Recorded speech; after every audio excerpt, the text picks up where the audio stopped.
Babes, well, I just called you guys babes, that's weird. Guys,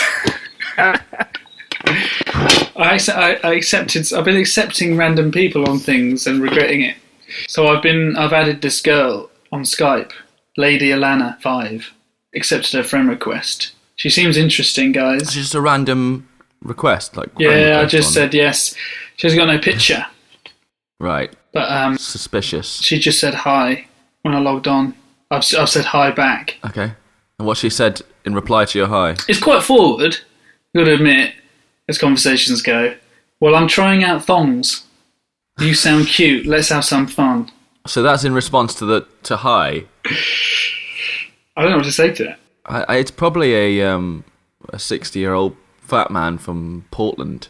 Or say me too. Yeah, me too. I get my thongs from Marks and Spencer. They are really good value for money. Sent. How do these things work? I don't know. I guess at some point she's going to ask for some money off me or something. I don't know. I assume it's some kind of automated bot or something. Yeah. It's just a public service, I think. Nice to have a chat, though. Lady Alana 5 is typing. She's typing. Oh, God. Okay, what's she going to say? My video camera is turned on. Want to take a look? Yeah. Don't tell anyone, okay? What kind of world are we living in where there's just bots waiting and then getting in contact with us without listening to a word we say? Shall I add her to the call? No. Yeah, I think so. I'm actually too scared to do that. Well, ask her permission. She isn't a real person, is she? Do you want to be on my podcast? She might still be up for it. She hasn't replied to the M&S thing. She's my just podcast. We're recording now. You sound really interesting. I guess they program in the pause to make you feel like they're taking it in. Well, the algorithm is trying its hardest to match this with something. Yeah. She's not replied. Oh, she's typing. Oh, God. Shh, guys. I'm going to give you a cam invite. All you have to do is accept. I'll show you. You're not listening. Forget it. You're not listening. Forget it. There we go. She's gone. She's a robot with I feel quite sad. Oh. Bye. Never really knew her. It's the idiot check, Have we accounted for all those idiots yet? It's the idiot check, Oh yeah, we're all here. Episode 6, motherfucker!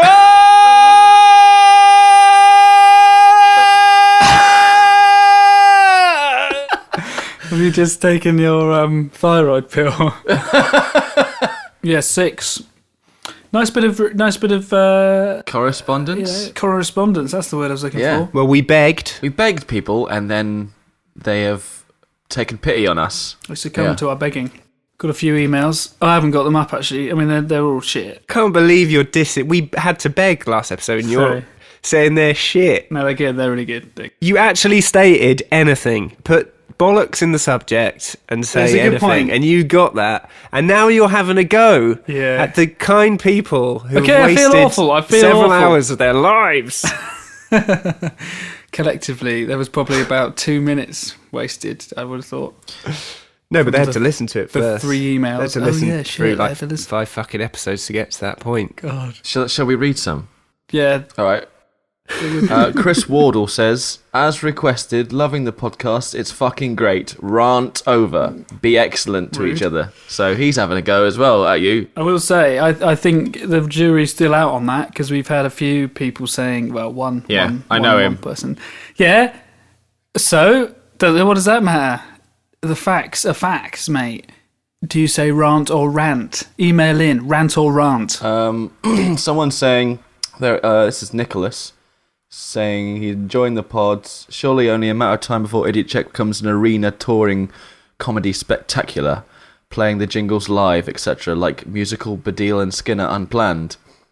You could start a small, maybe clubs or shops, do a tour of poster shops, an Athena tour. Cheers, Nick and Devon. That was a good email. Any other emails? Mr. Sam Morris, he's also emailed as well as messaged. A little bit too much correspondence from him, in my opinion. He did it. He's saying, oh, hi, guys. I'm in the kitchen making fence toast. You know, egg and stuff in the bread in a pan. I'm your biggest fan.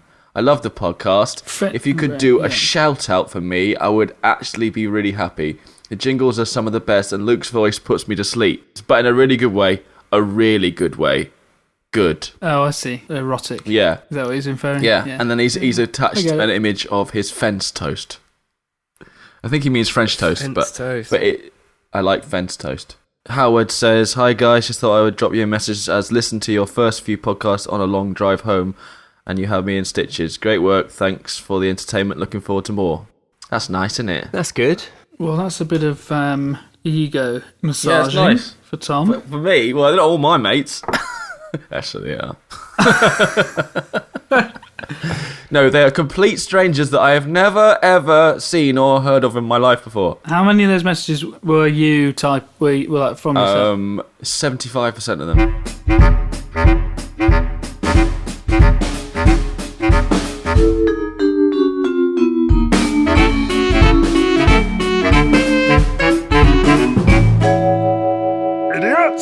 Luke, do you want to explain the name? Idiot check. So we've had a few people asking us. We've had nobody asking us. Hey guys, love the pod. Really loving the pod. Really funny. What the heck does idiot check even mean? Who's that from? That's from William on Skype. Basically, Idiot Check is a very, very clever title for the pod. I mean, some people probably just think, oh, yeah, they're being idiots and they're sort of like check and stuff. But no, I don't think it's exclusive to the music world, but it's what we say when we have finished a night, we've cleared up the venue, packed up stuff into the van, ready to leave, and someone says, I'll go and do an idiot check, and it means one last little look around, just to make sure we haven't left a few trinkets lying about, a hoodie over there, a member of the band, a pair of glasses over there, a member of the band, and that's where the name comes from, basically. So it's not after the song by Municipal Waste from 2012 from their album The Fatal Feast? No. Oh, interesting. What's that song? Well, I just did a quick Google, which any of the listeners are welcome to do. Oh, yeah, there it is. Have you got the lyrics there, Paul? Feeling Dharma in your presence, and you're finished. Finished. Oh, that's good. I was singing along it. That's a bit like your stuff. I want to punch you in the nose. Never care about the things you say. That's why is going to check the day.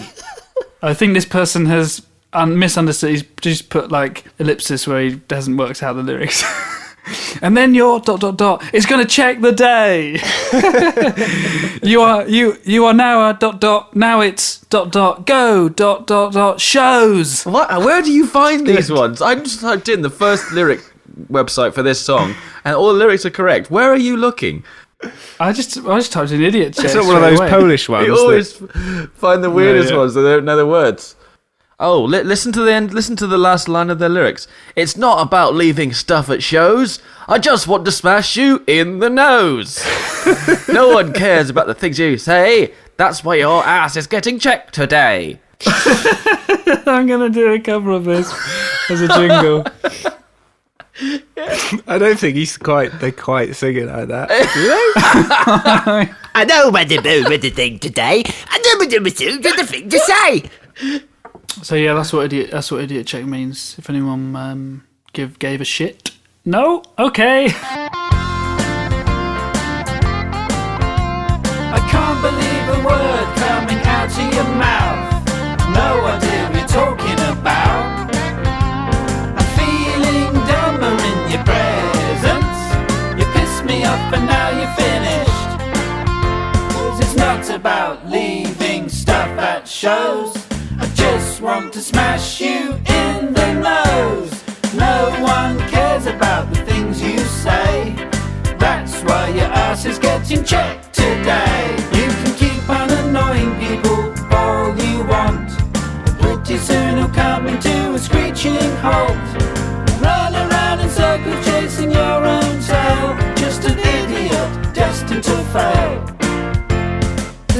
about leaving stuff at shows. I just want to smash you in the nose.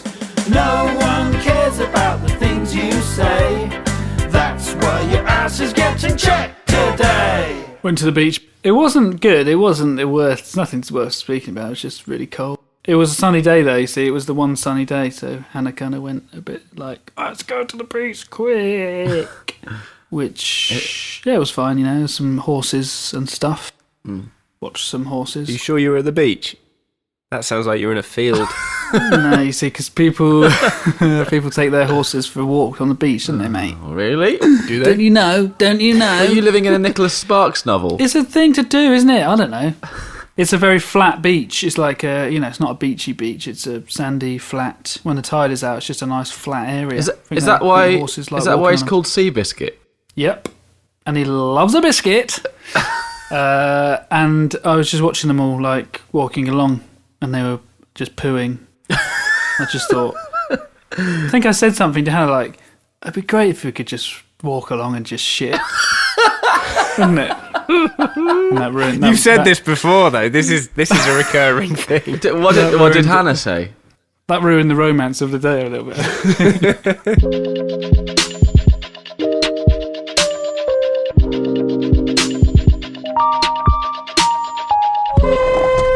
What the hell are you doing? You absolute idiot! So let's talk about Ronan. Ronan! Ronan! Bleeding hell, mate! Paul and I have had a bit of a tough... What? We had a bit of terrible news because a few years ago, I'm thinking, is it 2012 probably? 2013 maybe. Yeah. Me and Luke wrote what might possibly be the greatest song anyone's not heard.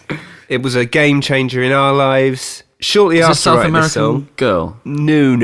Better than That's another genius song. Way better than that shit. I mean, it's so good I can't even remember how it goes. Oh. So in the chorus went something like, oh. Wow. Right, and it was, we wrote it for someone else. Till the day we finally kiss. Yeah, sounds like a smash. We pitched it for a brilliant acoustic duo who were hyped for big things. Fortunately, I don't know what the fuck happened to them now. They're not really around. But they were going to be the next big thing. And so we wrote it for them, and they did not want it. Well, it was too good for them. Yeah, sure. But probably why they have disappeared. If they had taken it, they would be the biggest acoustic duo the planet. Oh, we wouldn't be sitting here now. Yeah, interviewed by Marin right now. You wouldn't be talking to riffraff like me. They didn't want that song, so that hasn't happened to them or us. But, and this was probably I feel like it was at least a year later, we were told by our people that none other than Boyzone's Ronan Keating had got the song on hold for his comeback record. Wow. Entitled Ronan. Is that what it's called? I think it might be, I'm not sure. So this was a few years ago, so he's got it on hold. I think that's what they do, really. If there's an album coming by an artist like that, aka shit, they kind of scour loads of songs and just kind of hold them, saying, well, you might use this, and that basically means you can't really give it to anyone else. In some situations, you get paid like a holding fee. In our case, it didn't happen. We said we didn't want the fee. We didn't want the fee anyway. Did we waive it? Take it. Don't need it. We were so confident in the success. So are you like on the like the musical equivalent of the Blacklist? Like sort of songs waiting in stasis for someone to pick up because they're kind of good? No, this is a good song. Ronan heard it. He wanted it. He probably hadn't heard it. He probably still hasn't heard it. But his team loved it. Could you hear the song being sung by Ronan Keating? Does it fit his shtick? It really does. Does it? Okay. Does it? Luke, mate, it's like... I don't think it's good enough. How bad is that? I think it's too What shit. are you talking about? No, it's I mean, okay. Life is a roller coaster, just gotta ride it. Is it as good as that? All night long. Okay, but yeah, so it's a shit song. Ronan wanted it. It was an ongoing joke that, we don't have any money, but don't worry, because Ronan's going to call any minute. and fucking buy. He was doing the stage version of that Once film. Was it Once? Yeah. Sort of troubadour film. Irish guitar man film. Irish guitar wimpy Yep. film. Love me. I like that film. Do you? Carry on. Ooh. Of course I do. Fucking singer-songwriter. It's acoustic guitar. I prefer the sequels, Twice and Three Times a Lady. Yeah. But yeah, we basically had hedged our bets on this song being a massive Ronan smash. At least being big in Ireland. Yeah. I put a deposit down on a house. We'd bought Maseratis. We don't even know what they are, but I'm pretty sure they taste good. And, in our minds, our future had been laid out. Yeah, it was sorted. We were pop royalty. Because Ronan chose our song and it took him right to the top, right? But let's fast forward a little bit to 2016. What, from 2012? Are we talking... This is ages So ago, the so Ronan this has been a thing, long time. How long have you been waiting for Ronan? A long time. At least 2 years. But no news is good news! He's just listening to it over and over again because he loves it so much. And maybe last Sunday or a bit before then, I was watching that terrible show with Tim Lovejoy, and Is that a Freudian slip? I think there is a Jim Lovejoy. And the bald chef, who's his mate, and they just talk about football through everyone's interviews. Sunday kitchen or... Sunday brunch. They're all the same. And I saw bloody Roe Keats on it, cooking up an omelette or something. Cooking up a Maserati. Cooking up a tasty Maserati. Or Lamborghini for puds. And all of a sudden, it dawned on me that, Ronan's got a new record out. Yes! And did you get excited? Should I call Luke? No, I should check first. I'll check first. Check your spam folder.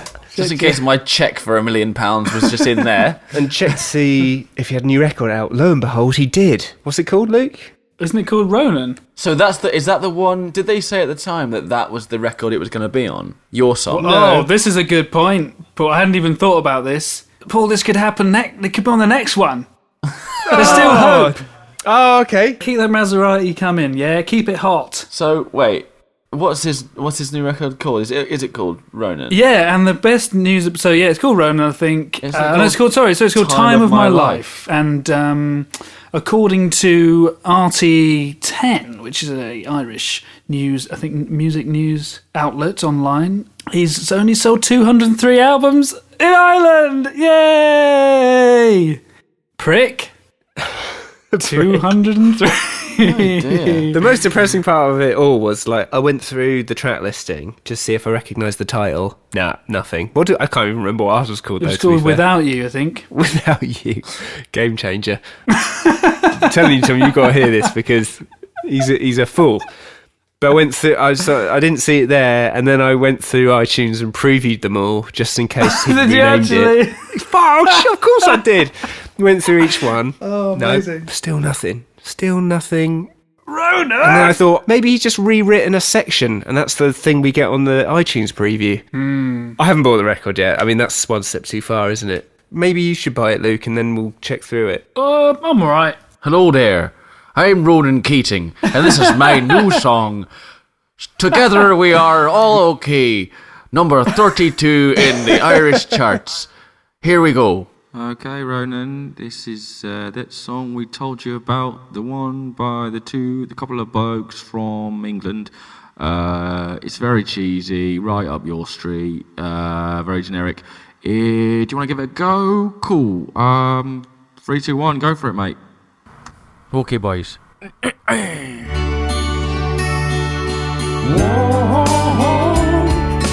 I don't know a thing about ya. We can't ever live without ya. Till the day we finally kissed.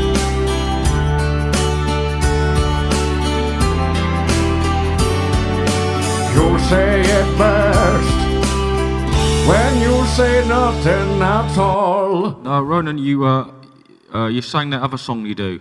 You know, the other one you do. You started singing that one. It's not the right song, mate. Sorry, boys. Just going to do the song properly this time. Sorry, boys. Okay, 3, 2, 1, and Ronan. Just smile on your face. Didn't you also write a song for One Direction, Paul? We've all written songs for One Direction. Have you written one as well, Luke? Or did you write that one together too? I'll take credit for it. I had nothing to do with it. I remember that one. I remember it being really good. It was good. It was an impressive feat of songwriting engineering because... Well, I was quite new to it then, so I knew whatever I wrote, I had to hate it for it to have any chance. But I took it too far. They gave us a document for One Direction, which I might even still have it, actually.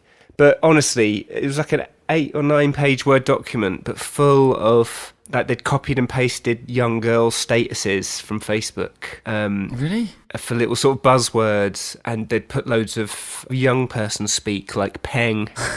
Did One Direction do this stuff? Like, did they? I'm sure this is when they were just like an X Factor. No, I'm band. sure. I'm sure you told me that they actually weighed in on it, on like some of the kind of. Oh yeah. I think they contributed to it, but some drone at the record company had obviously just typed it all up word for word, not edited it at all. Right. It was like a suicide note from an 8-year-old, and I basically put every single phrase I could fit in. Dear Paul Steele and other songwriters, please could you write me a song with the word peng in it, please? And Facebook. Wasn't one phrase of like, I want to get you under my bed and show you my glow sticks? That's it, yeah, and I managed to get that in. I want to get you under my bed. Is that sexy? I want to get you under the covers and show you my glow sticks. Like, ooh, what does he mean? Oh, does he mean his nipples? What does he mean? Well, I'm pretty sure he means his cock! How many does he have? How many glow sticks has he got? Wow. Surely it's just one singular. They might have been all sort of tied together. Bunched up with a rubber band. Every bit of my being went into... Because I think it's difficult, and like Luke, I'm sure you've probably experienced this as well when you've written for other people. No. Well, it's a taste thing, but if you like it, it usually means it's too specific or too... Or it's not broad enough for a large audience. Yeah, you have to be kind of vague and say lots of stuff without saying anything at all. Yeah. And that's actually weirdly really hard. And I have a lot of respect for people like Max Martin and Dr. Luke and all those people who Thank do. you. Claiming that one, He's in some court case, isn't he, with some artist? Kesha. Oh, yeah. Is that him? I've seen the hashtag of it, but I didn't look into the story. I've seen hashtag mate, rape. If you've seen the hashtag, you're as informed as most people. You know what a hashtag is, so that's a start. Yeah. I'm paying way too much for my Kesha. Sure. I'd like it free, so I'm up for that. Yeah. A nice ham and cheese Kesha. Kesha Lorraine. Hello sir, how are you? Well, I'm feeling pretty hungry. That's no problem, me. I recommend a tasty Maserati with a zesty side salad made of chopped Mercedes. This dish has proven popular with the ladies. But I fancy pasta. Well, that's okay. I'll be sure to send a Lamborghini over your way. How would you like to pay? Or do you take idiot check? Why, yes. Hey Luke, do you want to be the next Bublé? Fuck off! That I still take credit for really kickstarting your career. Do you? Because I think... Do you take credit for ending it as well? I've bookended it many ways.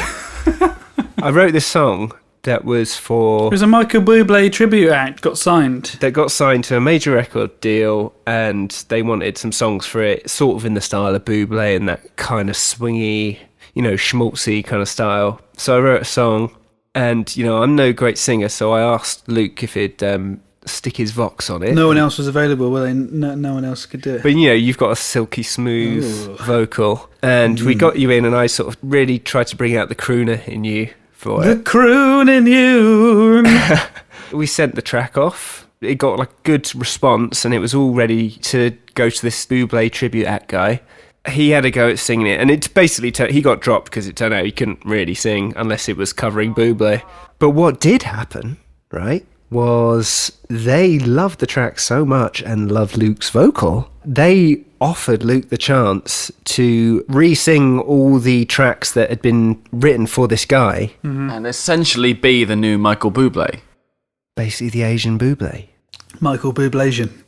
So that kind of didn't that sort of get you in with a few people? Foot in the door? Not really. I remember being on the phone with you, and you were just saying, "I don't think I'm that desperate yet," which turned out to be a bold move because I think there was a part of you. Nobody else agreed with me. My family and stuff were like, "You should do it." I was telling you to do it. That's because you were thinking about the money, Paul. It was like, oh. I was thinking about the bumps. You only think about yourself, you selfish. Any bit of integrity you might have had would have gone dripping down the drain. And I was down to my last few drops as it was. That little bit in your integrity flask kept you going. And now look at you. Oh boy. Look at me now. Brother. Household name if you live in a house. Well, my house. Oh yeah. Oh yeah. Oh yeah. Oh no. What's this story? You were teasing me, Tom, about some really cool thing you were going to ask me about. Oh, yeah. Oh, no, it's embarrassing. This better be good. It's less of a story and more of a reoccurring nightmare, but not whilst I'm asleep, like something that has happened a couple of times. So, I don't know whether I should say this or not. So, I have a playlist on Spotify. Oh, for the boudoir. Well, it's not for the boudoir, but it works well. I was joking. My God. Right. And there is a certain... I don't like where this is going. Certain someone on there that because it wasn't for the boudoir originally. It was just... It's called Chill the Fuck Out, alright? Playlist, right? And it's just got a load of nice... like, it's got Ben Howard on there. It's got you. And it's got... I don't know, other people. Bon Iver. Nice stuff, chilled out. Ed Sheeran, yeah. Twice... some reason, put it on shuffle, Luke will pop up every time at the most point of orgasm? Just inopportune moment. Like, of the so there are like 40 songs on the playlist. Yeah. Like Luke always comes up whilst. So basically, Luke is the soundtrack to my sex life. How do you feel about that, Luke? I'm just looking forward to seeing you both at the weekend now. Whoops. Got to kiss that dancing, kiss that dancing.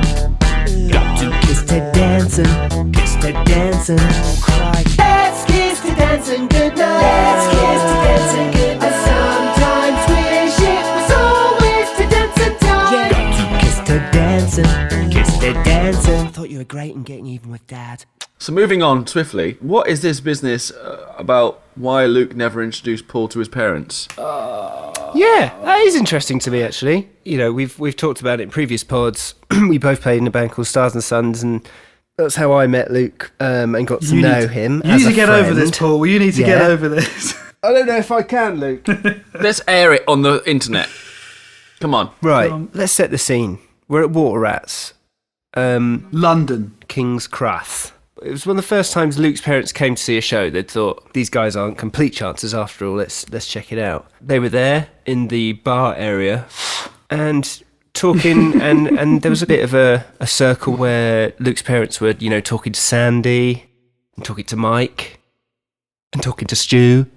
And I wandered in a bit late, I don't know, gonna get a drink or something, and there was kind of a weird little circle where they were talking politely. Oh, nice to see you. Oh, yeah, you look like Luke. Yeah.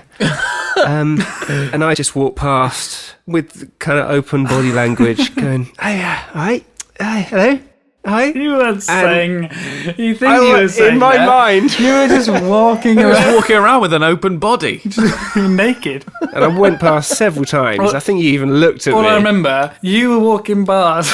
I was talking about my mum and dad, looking towards mum and dad, and you just kept walking past, to try and get in my eye line behind my mum and dad, just walking to and fro for about 5 minutes. Yeah. Which I only clocked 4 minutes in, that you were obviously trying to get my attention. Well, I just thought it was a bit strange that everyone else has met your parents except me. Your best bud. Yeah? So I did a few laps.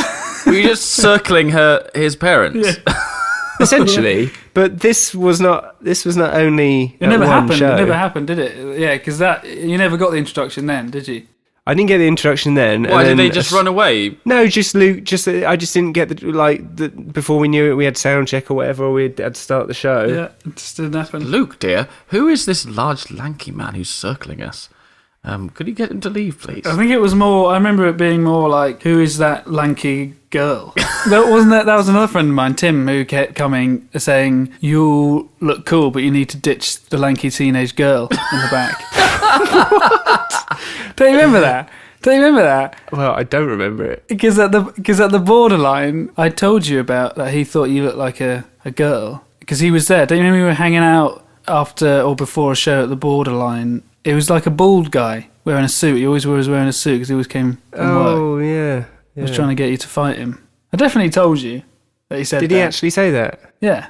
He said that you let us down because you look like a stupid little teenage girl, which is quite sexist, to be honest with you. What's wrong with that? You should be flattered, if anything, Paul. Like a lanky girl. Oh, dear. I thought you knew and you got over it. Do you want me to sing you and Holly a song to make up? Paul, are you right? You right, mate? I don't cry, mate. Oh, no. We said we wouldn't cry on the pod. It's the first I rule. don't understand. You know, cry on it. Don't any cries. I didn't call you a girl. You can take that little emoticon with the weird centre parting off below the starters. Yeah. Oh, I love that one. Because Paul's famous for his centre parting. Throughout the land. Thing is, it does look of all of them, that one looks like you. Yeah. More than the other ones look like us. Yeah. I think I look the least like it, maybe. Yeah, but you've got such an anonymous face. It's hard to... it's just like a piece of cardboard. I had to make some facial hair, especially. Yeah, because you gave me moustache. Well, I've got a moustache. I don't have a moustache. Yeah, you do, though. You do. Sometimes I do. You're famous for your moustache. I think you're stereotyping me, assuming that I must have a moustache. When I listen to your music in the bedroom, I go, that guy sounds like he's got a moustache. Paul, are you still... Come on, mate. Are you alright? Paul. Oh, well. A lanky girl. We need Paul for his jingles. Yeah, we use him for his jingle. Well, you can fucking write a jingle about this, yeah? Yourselves, you cunt!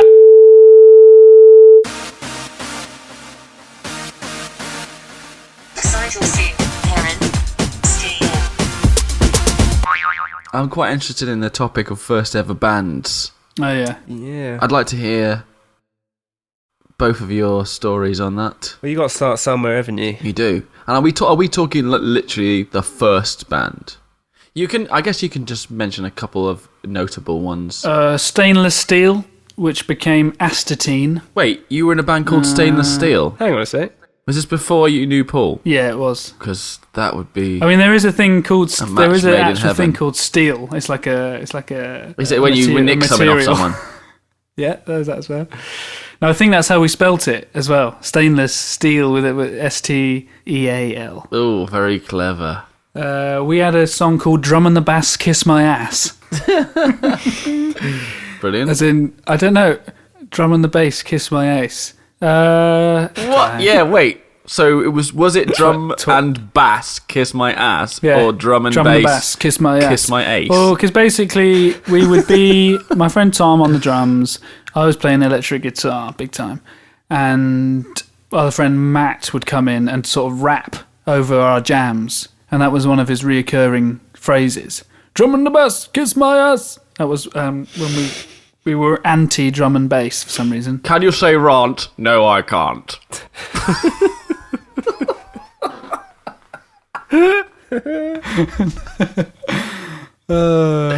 That's good. That's a good name for a song. What were you doing in the band? What were you? I was a guitar, lead guitar. And Vox? Not so much. I think I would scream a bit. Were you like a metal band? Yeah, I mean it was called Stainless Steel, so it was shit. We had one. That was the one song. Was it like Slipknot or Lost Prophets? Well, was it new metal? It was just noise. It was noise. Yeah, it was just noise. Yeah, I think it was more sort of Limp Bizkit kind of because he was rapping. Did you do any rap? Oh, there was rapping in it. Oh, so it was new metal. Brilliant. Yeah, so drum and a bass, kiss my ass. That was a rap. Come on. A drum and a bass, I kiss my ass. Oh, I think it just went drum and a bass, kiss my ass. Drum and a bass, kiss my ass. Drum and a bass. That's how it went. That sounds brilliant. That was pretty good. Oh. My first band, I was probably about 13, 14, and me and my friends were massively into the Beastie Boys. We had 2 songs, one which was a cover of Remote Control by the Beastie Boys, and the second one was a song which was like the chords of a Beastie Boys song, but the 2 rappers, it was me on guitar, a drummer, and 2 rappers, and they'd go, woo, yeah, hypnotize ya, hypnotize ya, hypnotize ya, woo, yeah, hypnotize ya, hypnotize ya, and they'd pass it between them for, I remember we had no concept of like time or a pop song back then, so it probably went on for about 6 minutes because we were having such a great time. But that was basically it, woo, yeah, hypnotize ya, hypnotize ya, hypnotize ya, and we were called, that's quite good. We were called Yesterday's Future. Oh, yeah. Nice. As in today? No, what? Yeah, today. Yeah. Because you were so of the moment. Yeah, and we had a cool logo where we had the Y and then the two lines from the F coming out straight out the Y. That's great. First band was called Lime. Yeah, good. 3-piece. We started off doing covers of like TerrorVision and Nirvana songs, and then we did our own stuff. Recorded a tape single called Psychological Craze. Oh, nice. Yeah. TerrorVision and Nirvana songs. Yeah.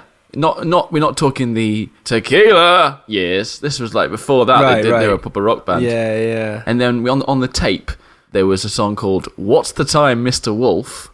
That was track number 2. And then track number 3 was Psychological Craze Jam, which was just the song again, but without any vocals. It's clever. Yeah, once you're onto something gold, just keep repeating it. That's exactly what we thought with Woo Ya Hypnotize Ya. We were all on. That's why we're all so successful now, because we discovered the formula so early on.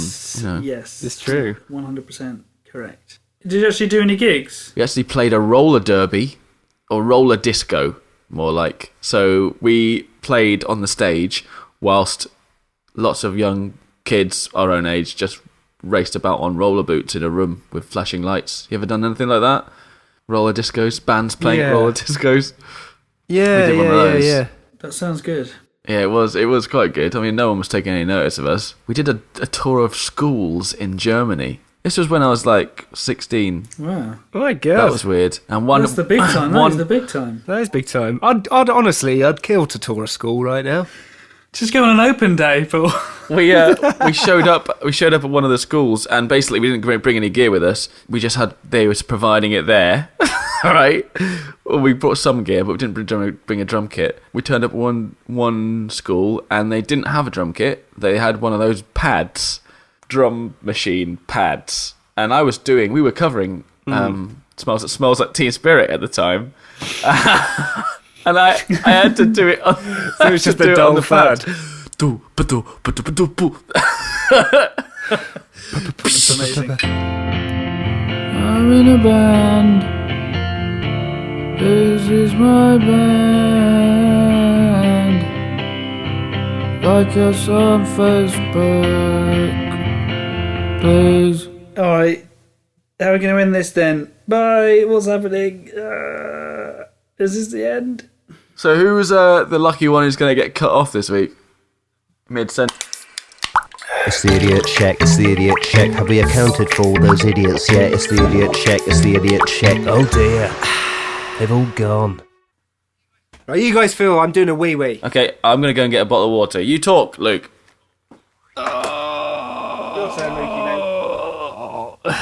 So, on my own here, just filling time. The tip with good coffee is not to have too hot water. And if you want the best coffee, try and get the freshest. Don't get shit stuff. And always have a bit of shit coffee in the house for when the parents come round, because they don't appreciate anything. That's my tip if you want to be a snob.